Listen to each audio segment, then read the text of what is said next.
Assalamualaikum warahmatullahi wabarakatuh. Perkenalkan, nama saya Novianti, saya dari Prodi Manajemen.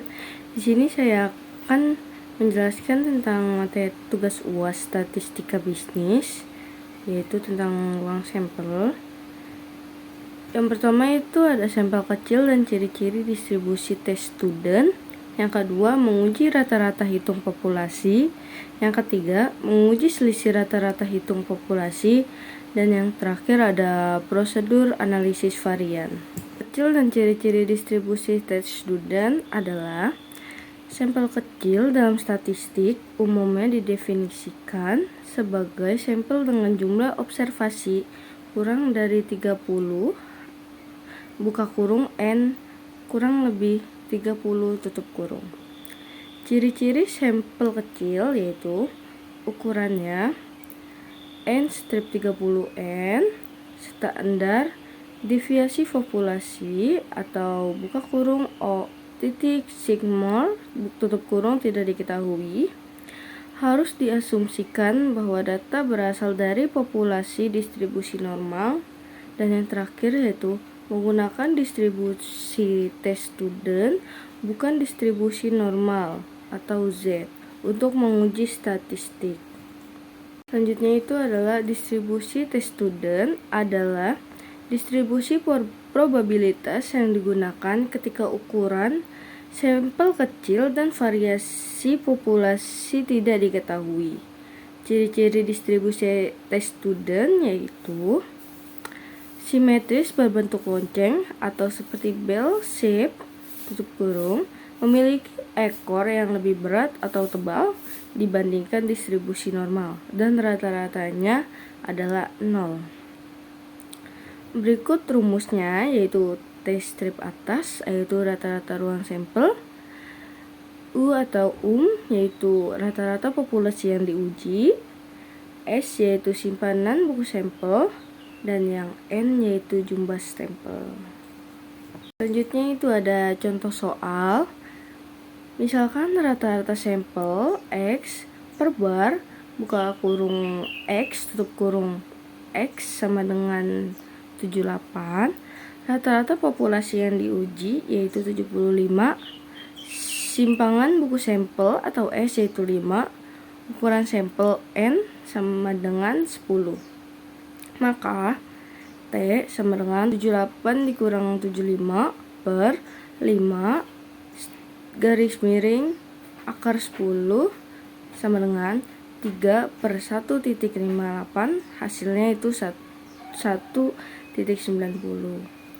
Nilai T ini kemudian dibandingkan dengan T table pada DF sama dengan 9 buka kurung N min 1 untuk menentukan apakah HO ditolak atau tidak. Selanjutnya itu ada menguji rata-rata nilai populasi.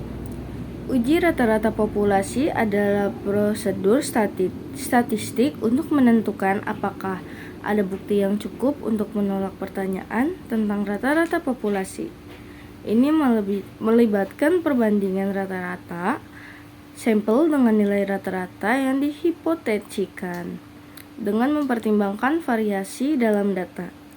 Rumusnya itu keterangannya X bar sama dengan rata-rata sampel, Q rata-rata populasi atau hipotetis, S yaitu simpangan buku sampel, N jumlah sampel, DF adalah derajat bebas atau N-1. Selanjutnya itu ada contoh soal menguji rata-rata hitung populasi. Sebuah perusahaan mengeklaim bahwa rata-rata waktu pengerjaan produk adalah 20 menit dari 10 sampel produk. Rata-rata waktu yang diukur adalah 22 menit dengan simpang baku 3 menit. Uji apakah pengerjaan benar-benar berada dari klaim perusahaan atau dengan A sama dengan 0,05. Langkah-langkahnya yaitu X bar sama dengan 20, HO-nya yaitu 20, S-nya 3S, N-nya sama dengan 10 M, DF-nya yaitu sama dengan 9. Selanjutnya itu ada ciri-ciri T-table-nya. DF sama dengan 9, A sama dengan 0,05 atau 2 sisi, yaitu hasil akhirnya T-table-nya yaitu 2.262. Keputusannya yaitu karena 2.11 kurang lebih 2.2622, maka gagal total HO tidak bukti bahwa waktu pengerjaan berbeda dari 20 menit. Selanjutnya itu ada menguji selisih rata-rata hitung populasi untuk menentukan apakah dua populasi memiliki rata-rata atau mean yang berbeda secara signifikan berdasarkan data dari dua sampel. Bentuk hipotesisnya adalah HO hipotesis 0 sama dengan W1 sama W2 tidak perbedaan rata-rata. HO1 sama dengan hipotesis alternatif yaitu W1 sama dengan W2 uji dua arah. W1 kurang dari W2 uji satu arah.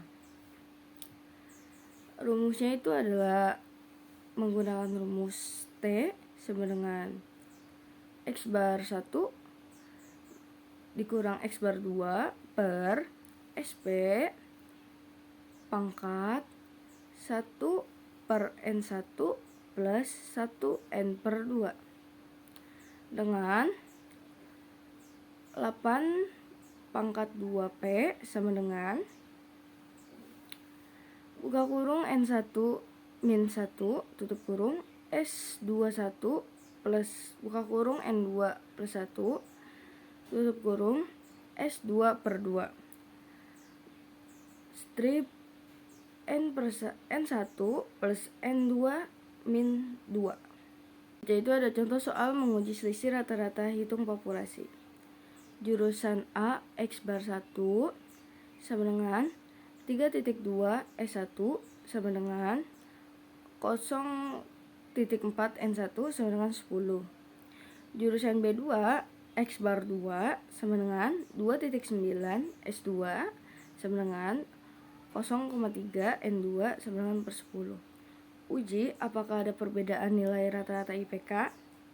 Penyelesaiannya yaitu T atau T student dengan 3.2 dikurang 2.9 per pangkat 0,4 pangkat 2 per 10 ditambah 0,3 pangkat 2 per 10 sama dengan 0,3 per pangkat 0,016 ditambah 0,009 sama dengan 0,3 per 0.1581.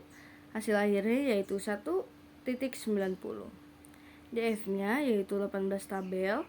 Tabelnya yaitu kurang lebih 2101 karena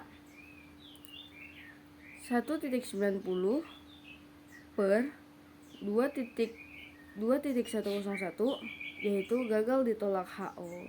Selanjutnya ada prosedur analisis varian. Prosedur analisis varian atau ANOVA adalah metode statistik untuk membandingkan rata-rata dari dua atau lebih kelompok. Tujuannya adalah untuk menentukan apakah perbedaan yang terlihat antara kelompok tersebut signifikan secara statistik atau hanya karena kebetulan. Bentuk hipotesis ANOVA yaitu HO buka kurung hipotesis 0 tutup kurung U1 sama dengan U2 sama dengan U3 atau semuanya rata-rata sama. H1 atau hipotesis alternatif yaitu minimal 1 atau berbeda. Jenis-jenis ANOVA yaitu one way ANOVA atau satu arah, satu variabel bebas atau faktor, two way ANOVA atau dua arah, dua variabel bebas. Yang terakhir ada di sini kita bebas, one way ANOVA paling dasar. Itu ada contoh soal dari prosedur analisis varian. Contoh soalnya yaitu seseorang peneliti ingin mengetahui apakah terdapat beberapa rata-rata nilai ujian matematika antara siswa A dan siswa dan kelas B. Diketahui data berikut adalah kelas A, jumlah siswanya 30, rata-ratanya 75, simpang bakunya 8. Dan kelas B, jumlah siswanya 35, rata-rata nilainya 78, simpang bakunya 7. Dengan tingkat signifikat A 0,5 diuji, ada perbedaan signifikat antara rata-rata dua kelas tersebut. Penyelesaiannya, rumus statistik uji T untuk dua sampel independen yaitu T buka kurung X bar 1 dikurang X bar 2 tutup kurung pangkat S2 per 1 per N1 ditambah S2 per 2 N2 dengan X bar 1 yaitu 75,S1 sama dengan 8, N1 sama dengan 30. X2 bar X bar 2 yaitu 78 S2 sama dengan 7 N2 sama dengan hasilnya itu 35.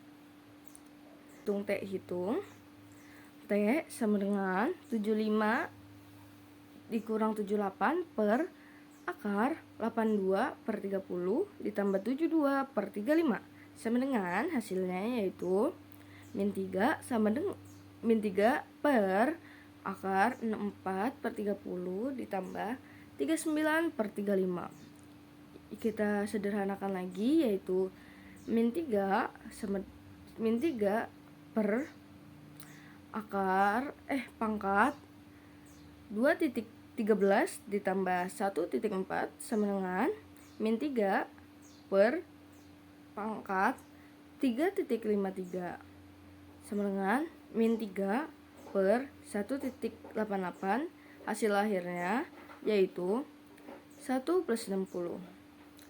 Angka yang ketiga yaitu menentukan derajat kebebasan atau DV menggunakan pendekatan konservatif yaitu DV sama dengan min tutup kurung buka kurung N1 dikurang 1, N2 dikurang 2 tutup kurung sama dengan min buka kurung 29,39 tutup kurung, hasilnya yaitu 29.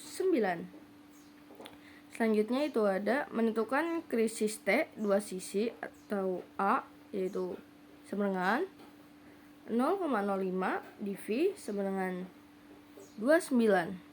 Dari T tabel yaitu TO, 025,29 hasil akhirnya yaitu kurang lebih dari 2045. Yang terakhir ada dibanding dengan T tabel.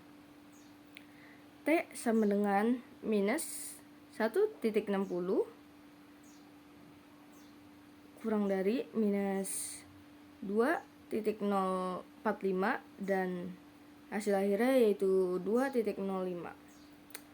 Karena nilai T hitung berada di antara minus T tabel dan plus T tabel, maka gagal menolak HO. Artinya, tidak dapat perbedaan yang signifikan rata-rata matematika siswa kelas A dan B. Yang terakhir ada kesimpulan. Distribusi T student digunakan untuk mengukur sampel kecil atau N kurang lebih 30 dan simpangan baku populasi tidak diketahui. Distribusi ini mirip dengan distribusi normal tetapi memiliki ekor yang lebih tebal, artinya lebih memperhitungkan kemungkinan nilai ekstrem, kemungkinan besar ukur sampel, distribusi T akan semakin mendekati distribusi normal. Uji T satu stempel digunakan untuk menguji apakah rata-rata sampel berada secara signifikan dari rata-rata populasi tertentu. Jika nilai T student melebihi T tabel, maka hipotesis 0 atau HO ditolak dan disimpulkan bahwa terdapat perbedaan signifikan antara rata-rata sampel dan populasi. Uji T2 sampel atau independen digunakan untuk menguji apakah terdapat perbedaan signifikan antara dua rata-rata populasi berdasarkan dua sampel yang lebih saling berhubungan. Jika T hitung berada di luar nilai krisis atau table, maka HO ditolak atau disimpulkan bahwa terdapat perbedaan rata-rata antara kedua populasi. ANOVA satu arah digunakan untuk menguji perbedaan rata-rata lebih dari dua kelompok jika nilai F hutang lebih besar dari F tabel, maka HO ditolak, yang berarti setidaknya terdapat satu kelompok yang memiliki rata-rata berbeda secara signifikan. ANOVA tidak menunjukkan kelompok mana yang berbeda, sehingga diperlukan uji lanjut atau post hoc jika perlu. Sekian presentasi yang dapat saya akan, semoga ilmunya bermanfaat. Sekian dari saya, kurang lebihnya mohon maaf. Wassalamualaikum warahmatullahi wabarakatuh.